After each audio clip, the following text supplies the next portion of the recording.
ഒരു സംഖ്യയുടെയും അതിനോട് 5 കൂട്ടിയതിൻ്റെയും തുകയുടെ 3 മടങ്ങ് 75 ആണെങ്കിൽ സംഖ്യ ഏത്? എടാ, അപ്പോൾ നമ്മൾ ആ സംഖ്യ എക്സ് ആയിട്ട് എടുക്കുന്നു. സംഖ്യ എക്സ് ആയിട്ട് എടുത്താൽ ഒരു സംഖ്യയുടെയും അതിനോട് 5 കൂട്ടിയതിൻ്റെയും, അപ്പോൾ സംഖ്യ എക്സ് ആണെങ്കിൽ അതിനോട് 5 കൂട്ടുക എന്ന് പറഞ്ഞാൽ എക്സ് പ്ലസ് 5. ഈ എക്സ് പ്ലസ് 5ൻ്റെയും തുകയുടെ 3 മടങ്ങ്.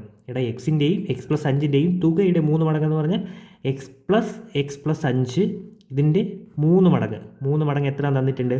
75 തന്നിട്ടുണ്ട്. എങ്കിൽ നമുക്ക് എക്സ് കണ്ടുപിടിച്ച ഉത്തരവല്ലേ? എക്സ് കണ്ടുപിടിക്കാനായിട്ട് x plus x 2x plus 5 into 3 equal to 75. ഇതാ 3 അകത്തിട്ട് ഗുണിക്കാമല്ലോ. 3 ഗുണം 2 6, 6x പ്ലസ് 5 ഗുണം 3 15 ഈക്വൽ ടു 75. ഇതിൽ നിന്ന് 6x ഈക്വൽ ടു പ്ലസ് 15 സമത്തിനപ്പുറത്ത് പോകുമ്പോൾ 75 മൈനസ് 15. ഇതിൽ നിന്ന് എക്സ് കണ്ടുപിടിക്കാനായിട്ട് 75 മൈനസ് 15 60 ആണ്. 60 ഗുണിച്ചിരിക്കുന്ന 6 സമത്തിനപ്പുറത്ത് പോകുമ്പോൾ ഡിവൈഡഡ് ബൈ 6. 6 വെട്ടുന്നു 1. ഉത്തരം 10 ആണ് നമ്മുടെ ഉത്തരം. Option B.